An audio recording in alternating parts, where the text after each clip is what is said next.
Buenos días, soy María José Caldés Pinilla, soy un médico de salud pública y actualmente dirijo el Centro de Salud Global de la región toscana en Florencia. Nuestro centro está ubicado dentro del Hospital Pediátrico Meyer. Quisiera presentarles un material de formación que hemos elaborado con mis compañeros en relación al tema de gran actualidad, la epidemia o la pandemia de COVID-19. Se trata de un curso breve, sencillo, que quisiéramos que pudiera transformarse, pudiera ser útil sobre todo para el personal de salud que trabaja a nivel de atención primaria de salud.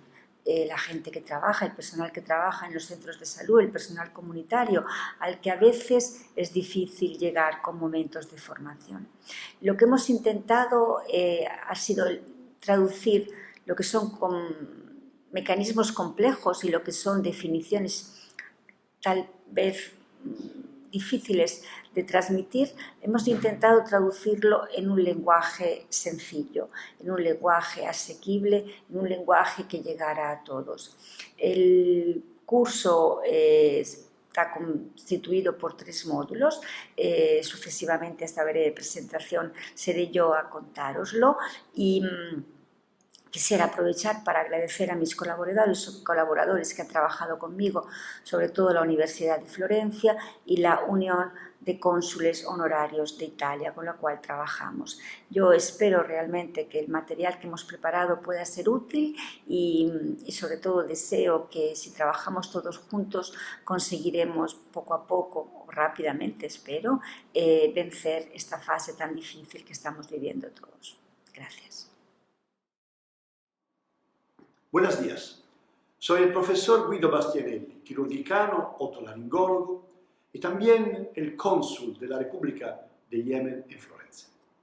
En nombre de la Unión de Cónsules Honorarios en Italia, estamos particularmente orgullosos de presentarles este videocurso que aborda un tema de grande actualidad, las recomendaciones en caso de infección de COVID-19. Este curso está promovido por el Centro de Salud Global de la región toscana, dirigido por la doctora María José Caldés Pinilla y de la Universidad de Florencia y del profesor Nicolò Persiani y del Hospital Pediátrico Meyer de Florencia. Nosotros esperamos que este curso sea de su agrado y que pueda distribuirse non soltanto in grandi centros de salud, ma particolarmente en pequeños centros de salud de sus países. Muchísimas gracias. Entonces vamos a comenzar con el curso.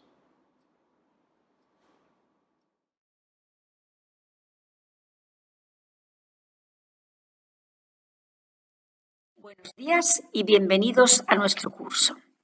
El curso contiene informaciones útiles a los servicios de salud en el caso de tener que manejar una epidemia como la que estamos viviendo de COVID-19. Es decir, el objetivo de este curso es el de aumentar los conocimientos útiles para poder identificar precozmente los casos y, para poder actuar correctamente, las medidas de prevención y control de las infecciones para evitar que el contagio se extienda entre los profesionales de la salud, los pacientes y la población en general. El curso o la guía práctica está organizada en 3 módulos. En el primer módulo abordaremos el tema de la preparación, precauciones y PCI, prevención y control de infecciones. En el segundo módulo lo dedicaremos a las precauciones adicionales en el caso de COVID-19 y el tercero abordaremos algunos aspectos relacionados con la epidemiología, factores de riesgo y síntomas. El módulo 1, preparación, precauciones y prevención y control de infecciones. Iniciamos abordando el tema de la gestión de emergencias. La preparación de frente a posibles brotes epidémicos Es parte de un proceso más amplio conocido como los principios del manejo o gestión de emergencias. Comienza con la prevención y la mitigación, que son aquellas estrategias que pueden ayudar a un centro a prevenir y reducir el impacto de una emergencia. Sigue con la segunda fase, que es la de la preparación y alerta, que son aquellas acciones que deben llevarse a cabo antes de que ocurra la emergencia, para poder pasar a la tercera fase, que es la de la respuesta, en la cual vamos a ver, una vez que ocurre la emergencia, las actividades en relación al evento ya conocido o por lo menos sospechado, para pasar después de la respuesta a la parte de la recuperación, es decir, volver a la normalidad y a reconstruir mejor, lo que significa que hay que aprender de la respuesta a la emergencia. Por preparación. Keep calm and be prepared. Las acciones que tendrán lugar antes de una emergencia y aumentarán la capacidad de los centros sanitarios para responder cuando ocurra la emergencia. Es una etapa fundamental para la gestión del riesgo de desastres y de emergencias sanitarias. Es la alerta. Son las capacidades de los sistemas sanitarios que tienen que actuarse, llevarse a cabo para permitir una respuesta rápida y efectiva en caso de desastres de emergencia de salud y para estar listos para poder contener activamente el evento antes de su mayor propagación. Entonces, ¿qué es lo que entendemos por prevención y control de infecciones? Bueno, la PCI es un requisito básico para la preparación ante brotes y es un elemento crítico en esta preparación. Debería ser una actividad continua. En el caso de COVID, para lograr el más alto nivel de efectividad en la respuesta al actual brote, se deben implementar las medidas de PCI. Las medidas inadecuadas de la PCI, prevención y control de infecciones, pueden dar lugar a que haya transmisión a los pacientes, al personal, a los visitantes y a la comunidad. Podéis ver aquí una persona infecta, cómo puede transmitir la infección y esta infección puede dilagarse dentro de una comunidad. En el caso de COVID-19, ¿quién está a riesgo de infectarse? La respuesta es todo el mundo está a riesgo de infectarse para el virus que produce COVID-19. ¿Cuáles son las metas, los objetivos de la PCI en la preparación de epidemias? Los objetivos son reducir la transmisión de infecciones asociadas a la atención médica, mejorar la seguridad del personal, pacientes y visitantes, mejorar la capacidad de la organización o del centro de salud o de la estructura sanitaria para responder a las epidemias y, por último, reducir el riesgo de que el centro de salud o, repito, la estructura sanitaria amplifique a su vez las epidemias. Hay que aplicar las precauciones estándar de PCI para todos los pacientes. Hay que aplicar una serie de precauciones adicionales en los casos sospechosos de COVID-19, que son las precauciones para las gotas y para el contacto, y asegurar el triaje y el reconocimiento temprano.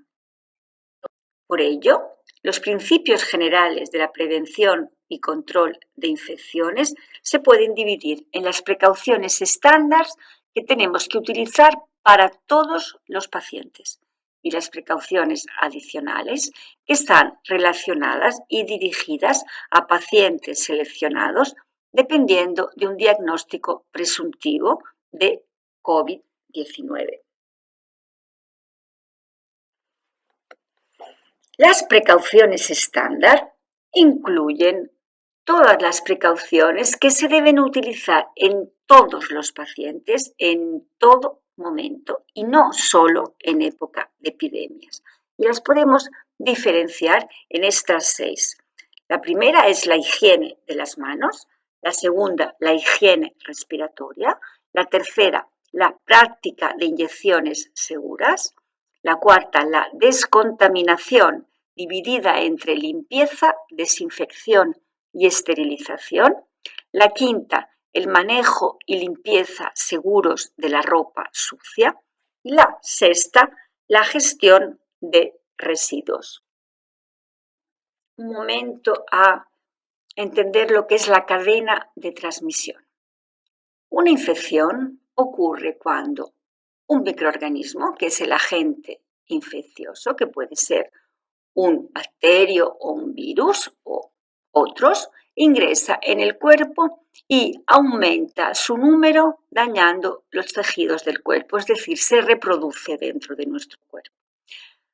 Para que una infección se propague, deben ocurrir todos los pasos de esta cadena de transmisión.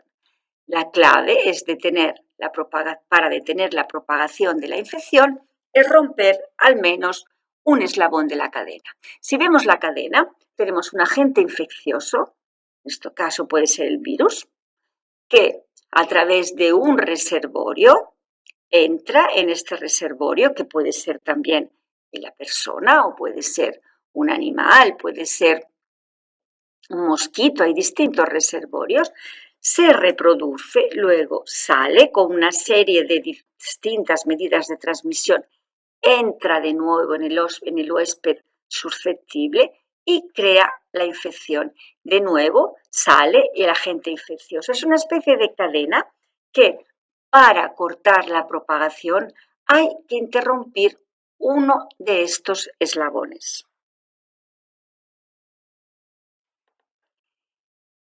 ¿Y cuáles pueden ser las medidas en el control de las prevenciones para todo el mundo que pueden interrumpir estos eslabones? La primera, fundamental, es la higiene de las manos. Es la mejor manera de prevenir la propagación de gérmenes en el centro de salud y en la comunidad. Son un eslabón fundamental en la cadena de transmisión. Por ello, lavarse las manos es una de las prácticas fundamentales en la PCI. Para lavarse las manos hay distintas técnicas y distintos productos. Si las manos no están visiblemente sucias, se pueden desinfectar con un gel a base de alcohol, siempre que este sea disponible. Y si las manos están visiblemente sucias, la cosa mejor es utilizar agua corriente, jabón y toallas desechables. Si uno desinfecta las manos y las lava con un gel a base de alcohol, el tiempo mínimo estimado necesario es de 20-30 segundos. Si se hacen con agua y jabón, hay que aumentar un poquito más el tiempo, de 40 a 60 segundos. Ustedes pueden ver en esta imagen las indicaciones para una correcta higiene de las manos que hay que realizar siempre cuando esta práctica viene utilizada. Si no se dispone de jabón o no se dispone del gel a base alcohólica, lo que podemos utilizar es agua clorada al 0,05% para lavarse las manos. En estos casos hay que estar atentos, ir con cuidado, porque si la utilizas con mucha frecuencia, esta agua clorada puede provocar dermatitis, en algunos casos asma. Por ello, siempre atención al agua clorada.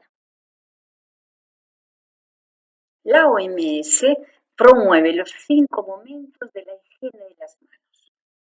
El primer momento, el momento número 1, es antes de ingresar al entorno del paciente y tocar al paciente. Hay que hacerlo siempre habiéndose lavado las manos. Esto implica que se puede utilizar un desinfectante a base de alcohol o agua y jabón. La segunda fase. Antes de preparar un procedimiento, sea limpio o aséptico, hay que practicar de nuevo la higiene de las manos. y también después de la exposición o riesgo a fluidos corporales, que sería la fase 3. Esto significa que si tiene guantes sucios o manos sucias, hay que quitárselos y practicar la higiene de las manos con agua y jabón.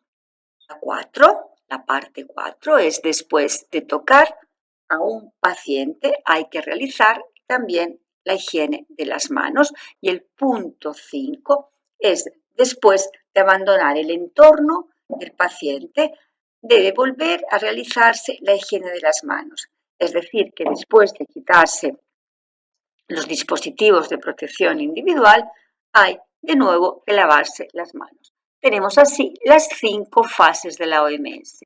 Repito, antes de tocar el paciente, antes de limpiar un procedimiento aséptico, después de la exposición al riesgo de fluidos corporales, después de tocar a un paciente y después de tocar los alrededores de un paciente. La segunda precaución estándar es la de la higiene respiratoria, el protocolo de higiene respiratoria que se tiene que aplicar al personal de salud, a los visitantes y a las familias. ¿Por qué es tan importante la higiene respiratoria en tiempos de brotes como COVID o cualquier otro brote respiratorio? Bueno, pues porque la buena higiene respiratoria puede reducir significativamente la propagación de microorganismos o gérmenes que causan infecciones respiratorias como el resfriado, la gripe o en estos casos el COVID. Esta higiene respiratoria, este protocolo, incluye apartar la cabeza de los demás al toser o estornudar, cubrirse la nariz y la boca con un pañuelo desechable o con un paño y luego descartarlos inmediatamente. Toser o estornudar en el codo si no hay pañuelos disponibles. Y recomendamos siempre después la precaución número 1, la higiene de las manos. Lavarse siempre las manos con agua y jabón o productos a base de alcohol. De todas maneras, si uno tiene síntomas respiratorios, es mejor y es necesario y es recomendable utilizar una mascarilla médica.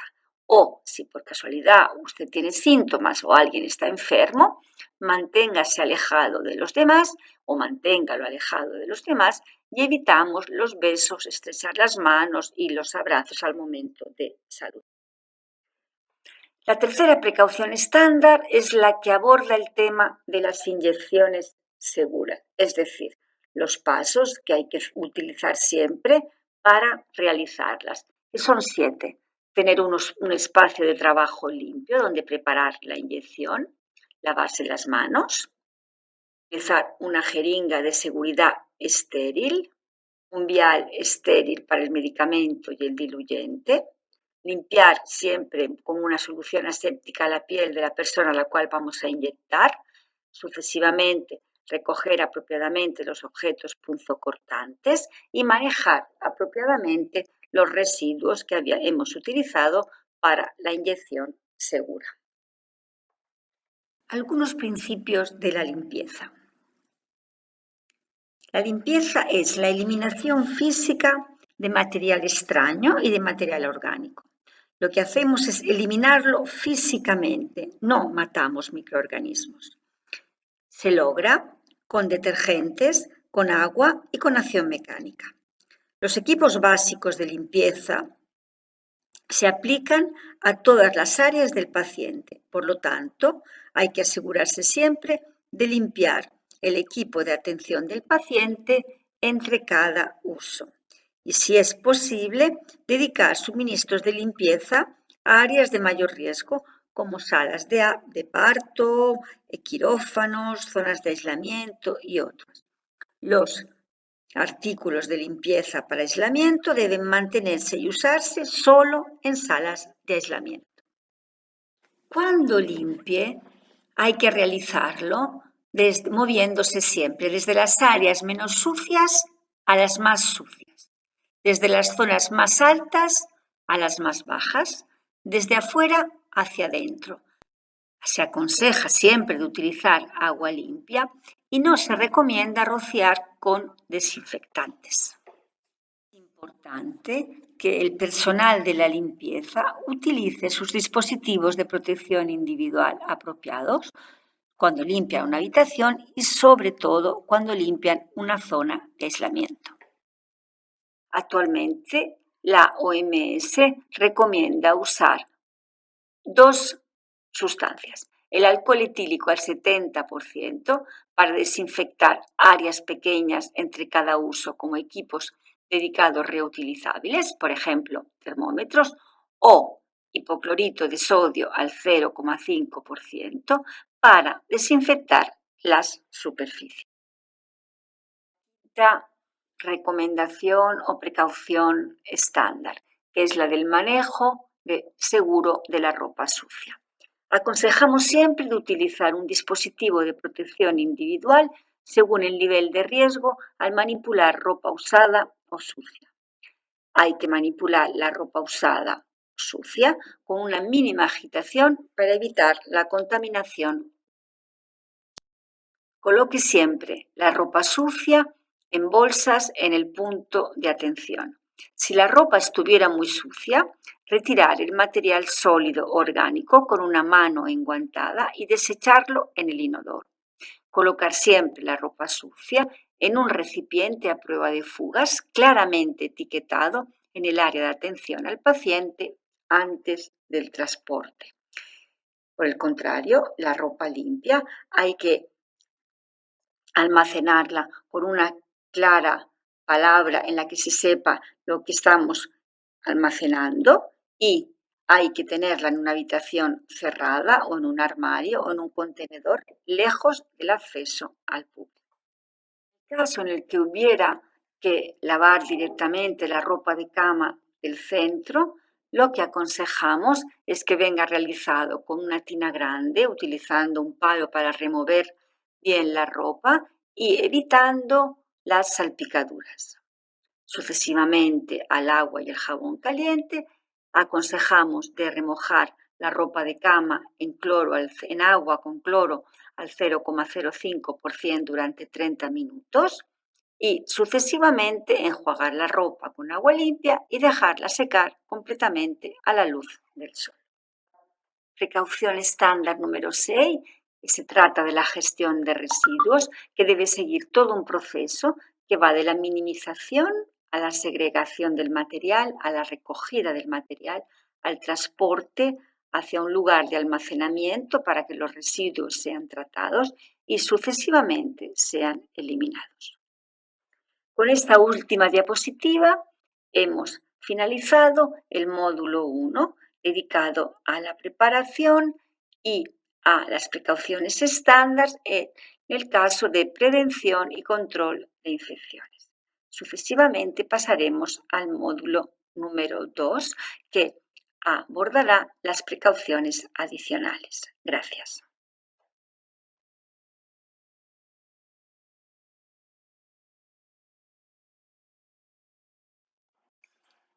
Iniciamos nuestro módulo 2, donde abordaremos el tema de las precauciones adicionales para la prevención y control de infecciones, con un focus en la prevención de COVID-19. ¿Cuáles son los principios generales de estas precauciones adicionales? Hay que reconocer a los pacientes sospechosos de manera temprana y rápida y aplicar el control de fuente adecuada. Hay que aplicar la rutina de las precauciones estándar que vimos en el módulo 1 para todos los pacientes, y hay que aplicar las precauciones adicionales en pacientes seleccionados según el diagnóstico presuntivo. Momentos al tema de las mascarillas quirúrgicas y de los respiradores. Las mascarillas quirúrgicas son dispositivos monouso desechables que crean una especie de barrera física entre la boca y la nariz de la persona que la utiliza y los posibles contaminantes en el entorno inmediato. mientras que un respirador, que puede ser un N95, un FFP2 o un FFP3, son dispositivos de protección individual respiratoria diseñados para lograr un ajuste facial muy cercano y una filtración muy eficiente de partículas en el aire. Mascarilla quirúrgica versus respirador N95. Una mascarilla quirúrgica bloquea las gotitas más grandes de partículas, de derrames, de aerosoles o salpicaduras que podrían contener gérmenes, virus o bacterias para que no lleguen a la nariz o a la boca de quien está utilizando la mascarilla. Una mascarilla quirúrgica, por su diseño, no filtra ni bloquea las pequeñas partículas del aire que podrían transmitirse mediante ciertos procedimientos médicos. Lo hacen los respiradores. Es por ello que las mascarillas quirúrgicas están actualmente aconsejadas a toda la población para prevenir contagios de COVID, pero para personal a riesgo y sobre todo para personal de centros y estructuras de salud son aconsejables los respiradores.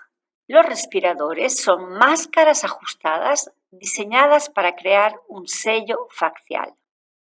Los respiradores brindan una buena protección bidireccional, filtrando el aire inhalado y el aire exhalado.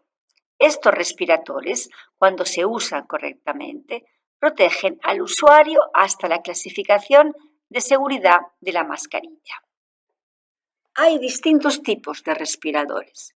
En Estados Unidos, el estándar se llama N95 o N99, mientras que en Europa utilizamos un estándar diferente, que se llama FFP, máscara facial de filtrado. Aquí podéis ver las capacidades de filtrado. El FFP2 filtra al menos el 94% de partículas, el N95 al menos 95% y el N99 y el FFP3, que es el mejor, sobre todo en lugares de alto riesgo como pueden ser las áreas de terapia intensiva o las áreas donde hay muchos pacientes con COVID, es aconsejada porque filtra al menos el 99% de particulado. Aquí tenéis una imagen en la cual podéis comparar el modelo, digamos, así dicho, americano con el europeo. Tenéis un N95, que es prácticamente lo que en Europa se llama el FFP2, que bloquea y filtra el 95-94% del particulado, y tenéis abajo el N99 o el N100, que es lo mismo que el FFP3 o P3, que filtran prácticamente el 99, casi el 100% del particulado, y es, como os dije precedentemente, sobre todo el que está aconsejado en áreas de gran riesgo, sobre todo las terapias intensivas o áreas donde haya pacientes con COVID. ¿Cómo hay que utilizar uno de estos respiradores? Aquí hay una prueba en la cual te explica que antes de meterte una mascarilla tipo un FFP2 hay que inhalar profundamente para ver que no haya ninguna fuga. La presión negativa hará que el respirador se pegue a la cara y si hubiera una fuga, la presión negativa haría que el respirador dejara entrar aire. Entonces hay que, como os digo, inhalar profundamente y ver que realmente la mascarilla respirador se ajusta perfectamente a nivel facial. El equipo de protección personal, EPP, es la última línea de defensa contra peligros que no pueden ser eliminados o controlados de otra manera. Esta es su definición. Su uso apropiado del PPP, el equipo de protección personal, que serían los dispositivos de protección individual, es más o menos la misma cosa, solo es efectivo si se usa durante periodos de exposición potenciales, solo es efectivo si la adhesión es completa, si utilizamos todo el equipo de protección, se debe usar y mantener en manera adecuada y no Elimina, obviamente, la necesidad de realizar siempre la higiene de las manos. Cuando tenemos, por ejemplo, los guantes en nuestras manos, podemos utilizar el gel a base alcohólica para higienizar encima de los guantes también tipo limpieza de las manos. Habiendo visto un poco y habiendo hecho una pequeña reflexión sobre los dispositivos de protección individual o equipos de protección individual, vamos ahora a ver las precauciones adicionales de COVID-19. Hay que utilizarlas siempre para evitar las gotas que pueden ser pasadas o inhaladas a través de un paciente o a través de una persona infecta o otra, y también utilizarla para evitar el contacto, sobre todo cuando estamos en áreas donde hay pacientes con COVID o pacientes sospechosos. También hay que utilizar las precauciones adicionales cuando utilizamos algunas técnicas que producen aerosol, producen una especie de gotitas también de aire que pueden generar la difusión del virus en el aire. ¿Cuáles pueden ser estos procedimientos de generación de aerosoles? Cuando hacemos una aspiración de las vías aéreas, cuando intubamos un paciente, cuando hacemos una resucitación cardiopulmonar, cuando hacemos una broncoscopia, cuando hacemos un tratamiento con un nebulizador o una ventilación no invasiva o una oxigenoterapia de alto flujo. En estos procedimientos hay siempre generación de aerosoles, por lo cual hay que utilizar siempre los dispositivos de protección individual. Vamos a ver estas precauciones. Las primeras, como dijimos, para las gotas. Vamos a ver para el personal de salud. Hay que utilizar siempre una mascarilla quirúrgica o barbijo y estar al menos a 1 metro del paciente. Utilizar siempre una protección ocular, máscara protectora o gafas cuando haya riesgo de salpicaduras en la cara. Utilizar siempre una bata, si es posible monouso, y utilizar siempre, obviamente, los guantes. Siempre para precauciones para la gota, si estamos de frente a un paciente sospechoso para COVID, hay que colocarlos en una habitación individual, si esto es posible, separarlos de otros pacientes por lo menos de 1 metro de distancia, hacer un movimiento limitado fuera de la habitación del hospital por parte de estos pacientes y utilizar una mascarilla médico-quirúrgico si el paciente tiene que moverse fuera del área donde está ubicado. Si hablamos de las precauciones para el contacto, hay que utilizar siempre equipos desechables o de uso exclusivo para el paciente, cuanto esto sea posible, y si hay por casualidad tener que compartir algunos equipos entre los pacientes, hay siempre que limpiar y desinfectar el equipo entre cada uso. Por ejemplo, si utilizamos un mismo termómetro entre paciente y paciente, hay siempre que desinfectar el termómetro antes de dárselo al paciente sucesivo. Siempre para precauciones del contacto, evitar contaminar las superficies que no están involucradas con el cuidado directo del paciente. Por ejemplo, las perillas de las puertas, los interruptores de la luz, los teléfonos móviles. Asegurarse siempre la limpieza, desinfección y esterilización, recordáis del primer módulo, ambiental y de equipos que estamos utilizando en manera adecuada y frecuente. Por ejemplo, al menos diariamente.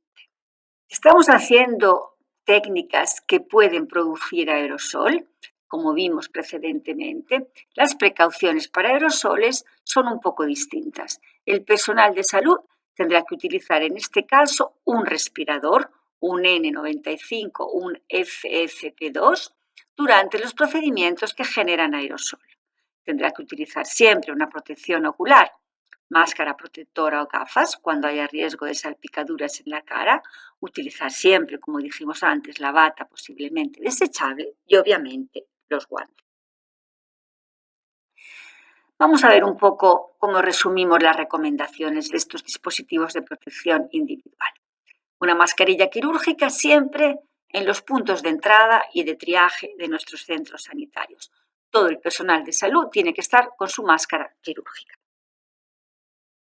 Cuando hay que atender a casos sospechosos o confirmados de COVID-19 sin procedimiento de generación de aerosoles, tenemos que utilizar la mascarilla quirúrgica, las gafas, la bata, dijimos posiblemente desechable, y los guantes. Si tenemos que atender a casos sospechosos o confirmados de COVID-19 con procedimiento de generación de aerosoles, en estos casos utilizaremos en vez de la mascarilla el respirador, de nuevo unas gafas o un protector visual, unos guantes y una bata posiblemente desechable. Cuando tenemos que realizar transporte de casos sospechosos o confirmados de COVID-19, igual que comentamos antes, mascarilla quirúrgica, bata, guantes y gafas. Bueno, entonces, ¿cuáles son las recomendaciones para la atención ambulatorial? Hay que utilizar siempre los principios básicos de la prevención y control de infecciones, con sus precauciones estándar que deben aplicarse a todos los centros de salud, incluida la atención ambulatorial y la atención primaria. Para hacer frente al COVID-19 se deben adoptar las siguientes medidas. Siempre triaje y reconocimiento temprano de pacientes que acuden a nuestro centro con síntomas. Hay que hacer énfasis en la higiene de manos, en la higiene respiratoria y en el uso de mascarillas médicas para pacientes con síntomas respiratorios. Utilizar apropiadamente las precauciones por contacto y gotas que vimos precedentemente para todos los casos sospechosos y tienen que ser utilizadas por parte del personal de salud del centro.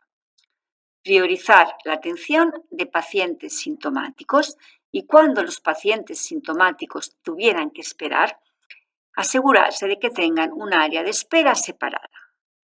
Educar a los pacientes, a sus familias, sobre el reconocimiento temprano de los síntomas, las precauciones básicas que deben usarse y a qué centro de salud deben acudir. Con estas recomendaciones hemos finalizado el módulo 2 sobre precauciones adicionales en caso de COVID-19. Les agradezco su atención y pasaremos al último módulo, módulo 3, que abordará el tema de la epidemiología, transmisión y síntomas para COVID-19. Gracias de nuevo.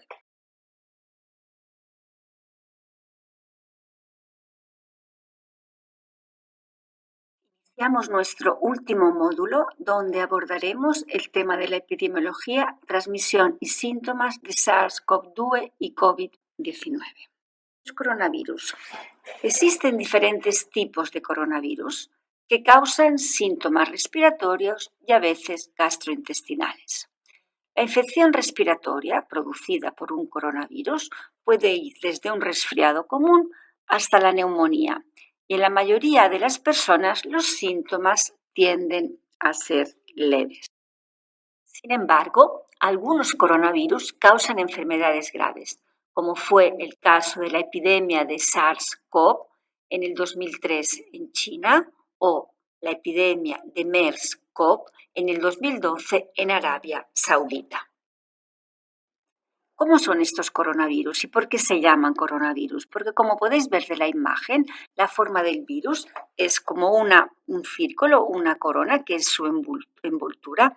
Al interior está el material genético y luego hay una especie de picos de proteínas, se llaman spike proteínas, que tienen mucho que ver con el mecanismo de transmisión, porque es a través de estos picos que el virus entraría o afectaría a las células humanas. De todas maneras, todavía se está estudiando mucho cuál es la función de estos picos de proteínas. Nombres oficiales. A menudo, los virus y las enfermedades que causan tienen nombres diferentes. Por ejemplo, el virus VIH, causa una enfermedad de nombre SIDA. La OMS anunció COVID-19 como el nombre de esta nueva enfermedad el 11 de febrero del 2020, pero el nombre del virus es SARS-CoV-2. Desde una perspectiva de comunicación de riesgos, el uso del nombre SARS puede tener consecuencias no deseadas en términos de crear miedo innecesario para algunas poblaciones, especialmente en Asia, que fue la más afectada por el brote de SARS en 2003. Por esta razón y por otras, la OMS ha comenzado a referirse como el virus responsable de COVID-19 cuando se comunica en público. El origen del coronavirus. Los coronavirus circulan en una variedad de animales y en algunas ocasiones pueden pasar, es decir, saltar de animales a humanos. Este salto se llama spillover y puede ocurrir debido a una serie de factores, como pueden ser mutaciones en el virus o debido a un aumento del contacto entre humanos y animales. A veces los animales pueden ser portadores de gérmenes, microorganismos dañinos que pueden propagarse a las personas y causarles enfermedades. Esto se conoce como enfermedades zoonóticas. Los animales, en algunas ocasiones, pueden parecer sanos, incluso cuando son portadores de estos gérmenes que pueden enfermar a las personas. Esto sucede dependiendo de la enfermedad, del tipo de enfermedad zoonótica. Las enfermedades zoonóticas tienen diferentes modos de transmisión. La transmisión puede ocurrir directamente desde el animal infectado al hombre o a través de un huésped intermedio que se llama el vector, que es el que transporta el patógeno de la enfermedad sin infectarse y la transmite al hombre. Por ejemplo, cuando nos referimos a SARS-CoV, el portador fue el gato de Algalia, que es una especie animal presente en Asia. Es el camello el reservorio para la MERS-CoV. En el caso actual de COVID-19 todavía está desconocido. Hay algunas hipótesis, pero ninguna certeza de quién sea el animal que ha transmitido el virus. Porque inicialmente esta epidemia empezó con un grupo de personas que tenían una neumonía y estaban vinculadas con un mercado de mariscos y animales vivos en la ciudad de Wuhan. Un estudio ha llevado a cabo un análisis genético de 10 secuencias del genoma viral obtenidas de 9 pacientes, descubriendo que el SARS-CoV-2 está más estrechamente relacionado con 2 coronavirus similares al SARS derivados de murciélagos. No está demostrado, hay una hipotética idea de que la transmisión zoonótica de COVID-19 pueda haber sido causada a través de este animal, el murciélago. Pero repito, es todavía una hipótesis, no está demostrado. Como podéis ver en esta imagen, tenemos un SARS-CoV-2 que ha estado aislado, que es filogenéticamente, genómicamente similar al SARS-CoV, que es un coronavirus del murciélago. Este murciélago podría ser el huésped primario que podía haber transmitido el virus al hombre, que habría consumido el murciélago como alimento, y que a su vez, a través de, por ejemplo, tosiendo las gotitas de flujo y así, habría contagiado al huésped humano. O puede ser que haya sido en contacto a través de un huésped intermedio que todavía no conocemos. Veamos ahora la curva de la epidemia con datos al 15 de abril del 2020. Como ustedes pueden ver, la zona más afectada hasta hoy por la pandemia es Europa, que registra el mayor número de casos, seguido de América, de la región del Western Pacífico, el este Mediterráneo, el sudeste asiático y por último el África. Pero vamos a ver cómo ha evolucionado el tema de esta epidemia. Y podemos ver que en el 30 de enero pasado fue denominada una emergencia de salud pública de interés internacional. ¿Pero de qué se trata? El Reglamento Sanitario Internacional del 2005 establece esta connotación de emergencia de salud pública de importancia internacional ante eventos extraordinarios que se determinan y que constituyen un riesgo para la salud pública de otros estados a causa de la propagación internacional de una enfermedad y que podrán exigir una respuesta internacional coordinada. Una emergencia internacional se declara en casos de una enfermedad grave, repentina, inusual o inesperada, que tiene implicaciones para la salud pública más allá del estado afectado y puede requerir una acción internacional inmediata. Una emergencia de salud pública de importancia internacional es una decisión que viene tomada por el director general de la Organización Mundial de la Salud. Las implicaciones para los otros países es que todos los países deben empezar a comenzar y a compartir todos los datos que tienen sobre los brotes que ocurren en sus propios países y cualquier información que pueda concerner a los brotes de otros lugares. Sucesivamente, el 11 de marzo de 2020, la OMS declaró que COVID era una pandemia. La definición de la OMS para pandemia es la propagación mundial de una nueva enfermedad. Ha sido uno de los países más afectados después de la China al inicio de la epidemia. Ustedes pueden ver aquí los datos al 15 de abril del 2020. Como ustedes pueden ver, tenemos un poquito más ahora, pero en aquel momento había 155.467 casos de COVID-19. Tuvimos una gran afectación, el 10% del total en nuestro personal de salud y actualmente estamos ya en más de 20.000 muertes, pero en el momento de los datos de la slide, de la diapositiva, no habíamos llegado. La edad promedio de nuestros casos es 65 años. Hemos tenido mucha mortalidad, sobre todo en personas de edad mayor, personas ancianas. La demografía del país Italia presenta una curva con un gran envejecimiento de la población y ha sido la población mayor la que más ha estado afectada en nuestro país Italia.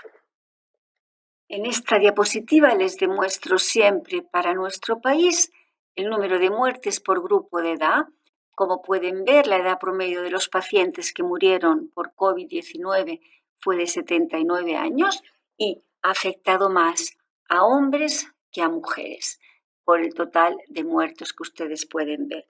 Por cuanto reguarda las comorbilidades, el 61% de la población que murió tenía más de 3 comorbilidades, el 22,8% tenía 2 comorbilidades, el 13,8% tenía una comorbilidad y solo el 1,8% no presentaba ninguna comorbilidad en el momento de la muerte. Vamos a ver un momento lo que ustedes habrán ya oído hablar como es el R0, el número básico de reproducción de casos, es decir, la medida de la propagación. En epidemiología, el R0, también llamado ritmo básico de reproducción, es el número promedio de casos nuevos que genera un caso a lo largo de un periodo infeccioso. La gente dice que el nuevo coronavirus es más o menos infeccioso que la gripe o la SARS. ¿Pero qué significa? Vamos a ver un poco qué es la medida de infecciosidad. La definición formal del R0 de una enfermedad es el número de casos promedios que van a ser causados por una persona infectada durante el periodo de contagio. Si el R0 es superior a 1, el número de casos durante la epidemia aumentará. Si es igual a 1, será estable.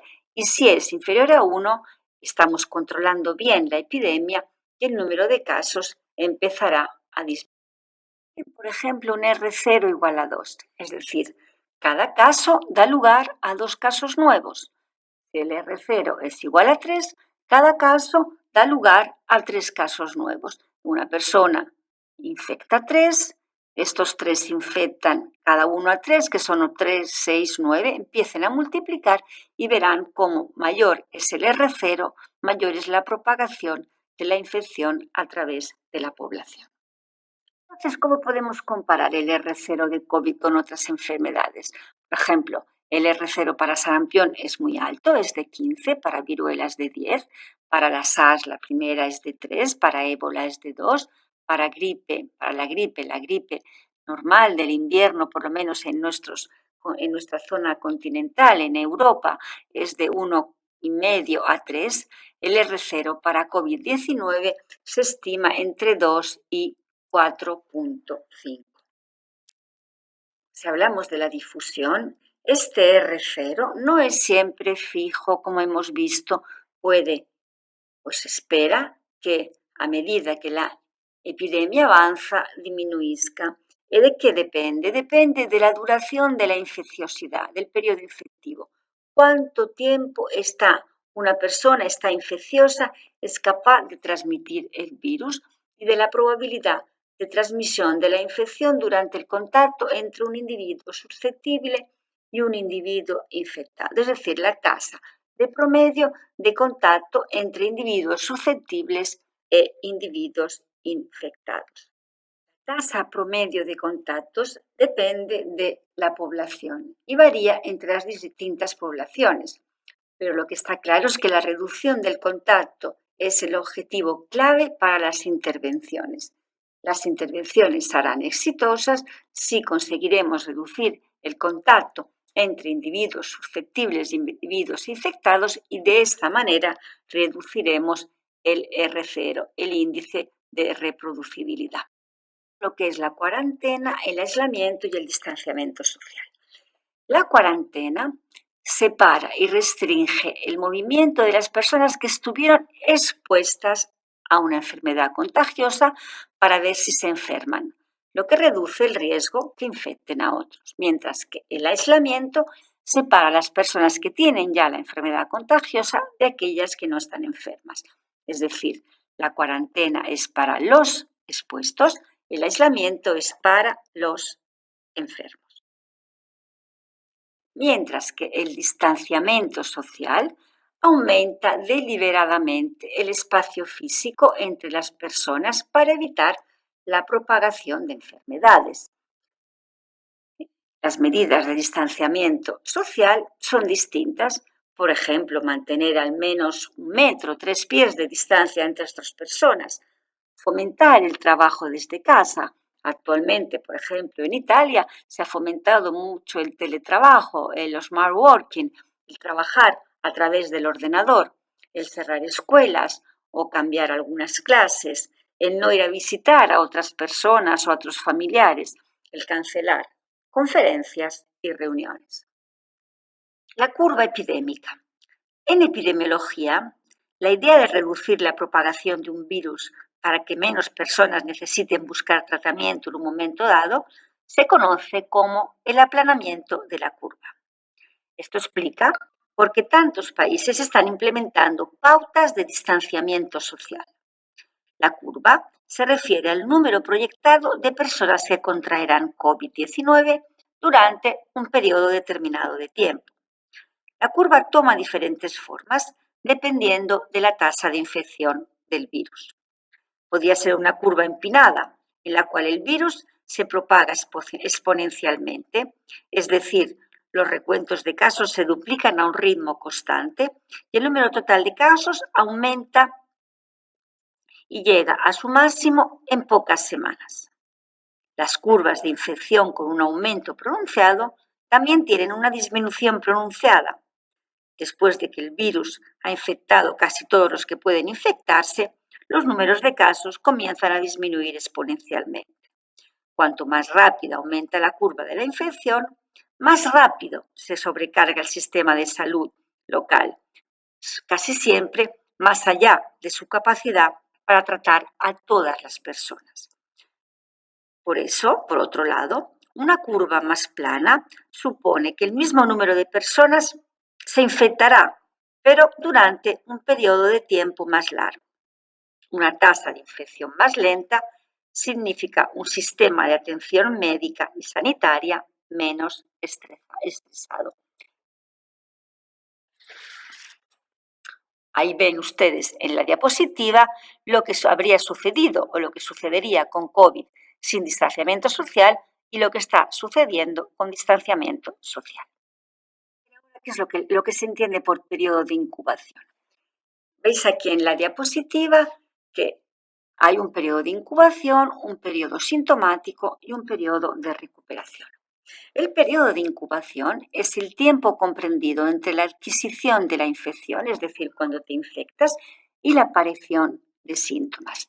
El periodo medio de incubación va de 5 a 6 días en COVID-19 con un rango de 1 a 14 días.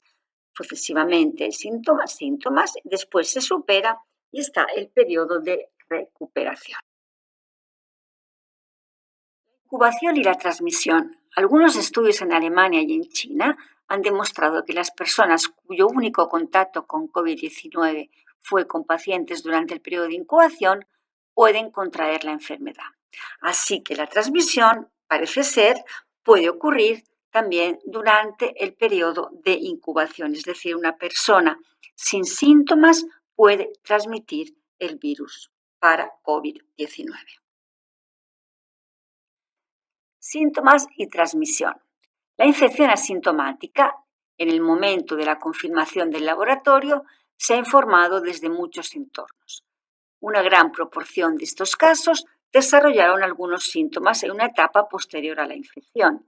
Sin embargo, también hay informes de casos que permanecen asintomáticos durante toda la duración del proceso clínico y de laboratorio. Los individuos asintomáticos pueden ser también infecciosos. Paciente recuperado y transmisión. Todavía no está muy claro por cuánto tiempo las personas permanecen infecciosas después de la recuperación. Como podéis ver, es un virus nuevo, es un virus que estamos aprendiendo a conocer, con el que estamos aprendiendo a convivir, por ello muchas informaciones todavía no son claras. Lo que sí parece que sea claro es que todos los coronavirus se transmiten por gotas, que son partículas grandes que pueden salir con la tos, con un estornudo, o sea, nosotros las producimos, con aerosoles, que son partículas más pequeñas que se pueden provocar en una serie de maniobras, o también a través del contacto con objetos que hayan sido infectados por gotas y luego nos tocamos la nariz, ojos o boca y nos podemos contagiar. Esto es para todos los coronavirus. Para COVID-19, en la actualidad se cree que se propaga principalmente por gotas, propagación directa, por ejemplo, cuando una persona tose, o por contacto con objetos que han sido infectados con gotas y luego uno se ha tocado ojos, nariz y boca. La transmisión por aerosol todavía no está clara y estamos todavía en periodo de investigación. Tampoco no se sabe con mucha certeza cuánto tiempo este virus sobrevive en las superficies. Una revisión reciente encontró una gran variabilidad, que va desde 2 horas hasta 9 días. Lo que sí parece ser es que se puede lograr una inactivación efectiva en 1 minuto utilizando desinfectantes comunes como etanol al 70% o hipoclorito de sodio. Los síntomas de esta enfermedad son fiebre en el 47% de los casos, tos seca o productiva, 25% de casos, dolor de garganta, 16% de casos, pero en algunos casos también puede dar diarrea, debilidad general, dolor. Lo que algunos pacientes han reportado es una pérdida del olfato y del gusto, olor y sabor, también en pacientes asintomáticos. Vamos ahora cómo podemos clasificar a las personas infectadas según los síntomas. Hay una categoría de asintomáticos o paucisintomáticos. Hay otra categoría de infectados con síntomas muy leves, fiebre, tos y dificultad para respirar, pero en manera leve. Y luego están las personas infectadas con síntomas graves que casi siempre tienen su neumonía y pueden también tener una insuficiencia renal. De hecho, el 30% de las personas fueron hospitalizadas y el 4% se enfermaron gravemente, necesitando UCI y un soporte respiratorio. Quienes tienen un mayor riesgo de enfermarse gravemente son las personas mayores o que tienen problemas de salud. Lo que vimos antes, la famosa comorbilidad, principalmente hipertensión, diabetes, enfermedades cardiovasculares, enfermedades respiratorias crónicas y también cáncer. ¿Cómo afecta COVID a los niños?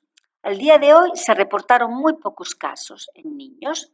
Es posible que la pequeña parte de niños afectados refleje un menor riesgo de desarrollar COVID-19. La literatura actual indica que los niños tienen la misma probabilidad de infectarse que los adultos, pero, afortunadamente, experimentan manifestaciones clínicas muy leves. Embarazadas parecen experimentar manifestaciones clínicas similares a las pacientes adultas no embarazadas que tienen COVID-19 y existe evidencia limitada de resultados adversos graves como aborto espontáneo, parto prematuro, mortinatos y sufrimiento netal. No se ha encontrado por el momento rastros de virus en la leche materna.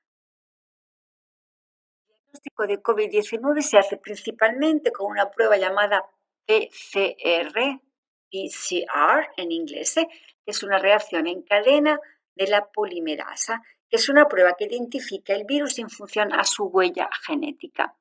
Es la que estamos realizando actualmente el test para saber si una persona está en aquel momento infectada del virus. Se están también estudiando y llevando a cabo pruebas de serología para identificar anticuerpos IgM o IgG en personas que hayan podido estar en contacto con el virus que provoca COVID-19. Hay muchos estudios actualmente, hay una gran efervescencia de investigadores que están intentando conocer más del virus, conocer más mecanismos de transmisión, conocer más la terapia, conocer más cómo poderlo diagnosticar para poder combatir todos juntos esta pandemia. Algunas fuentes consultables para más información. Les agradezco haber seguido el curso, haberme acompañado en estos 3 módulos y espero que les haya sido de utilidad. Gracias.